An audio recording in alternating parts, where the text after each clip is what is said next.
साप निघतात ग.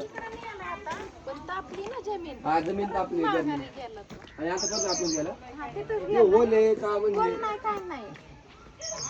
वरती नाही चालला. नाही वरती पण नाही पडलेला. किती एवढा आहे साप?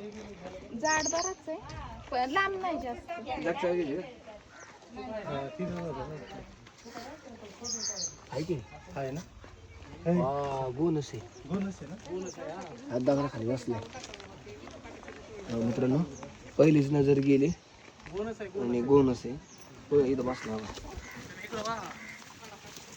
बघा. हे दगड मी थोडासा काढतो. इथं तोंड आहे बघा.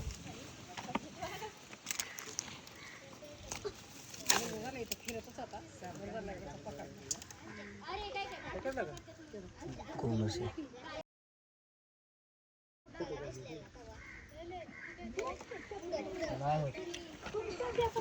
आधी काय बाहेर आलं काय?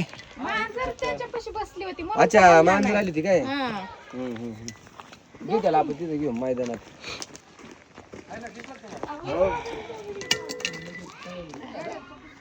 पण आम्ही लगेच आलो. तुम्ही फोन केला ताई. मी लगेच आलो. मी जेवत होतो तुमचा फोन आला तेव्हा. म्हणलं जायलाच लागेल आता.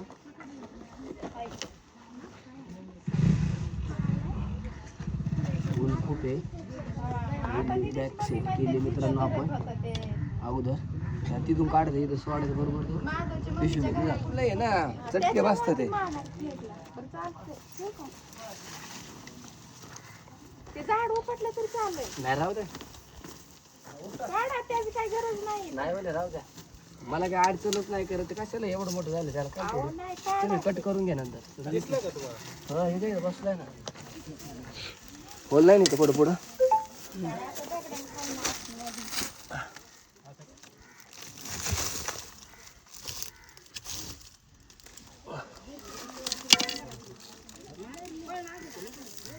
बसलाय बघा कसा. जवळून बघा कसा बसलाय.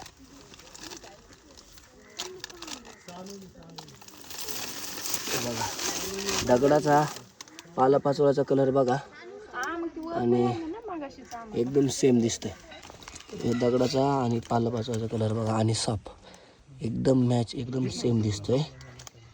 बरेच लोक याला अजगर म्हणतात. अजगरचे पिल्लू म्हणतात. अजगर नाही, अजगरचे पिल्लू नाही, म्हणून जातीचा विषय साप. निघलं बघितलं कसं सेकंदात बाया माग येत आहे. मग शिफ्टी पकडव. बघितलं कसं सेकंदात बाया माग येत आहे. मग शिफ्टी पकडव. पुढे नाही शकत. डायरेक्ट शिफ्टी पकडली की साप डायरेक्ट माग येतो. कारण सेकंदात तो असा माग आलेला. त्यामुळे त्याला मिस्टेकली दाबला. जर हाताने पकडायला गेले हे छोटे गोण ते डायरेक्ट पाठीमाग घेऊन बाईट करतात. आणि बरेचसे लोक याला अजगर म्हणून मारायचं किंवा पकडण्याचा प्रयत्न करा. असं नाही करायचं. साप जाड रटे लवकर मरत पण नाही. हे मुरमचा कलर याचा कलर सेम आहे बघा इथल्या.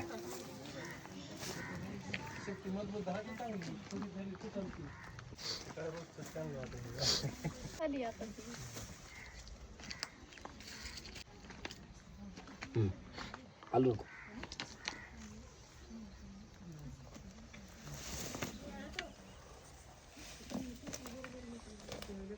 गेला की नाही बरोबर पिशवीत. त्याला पण त्रास नाही, आपल्याला पण त्रास नाही.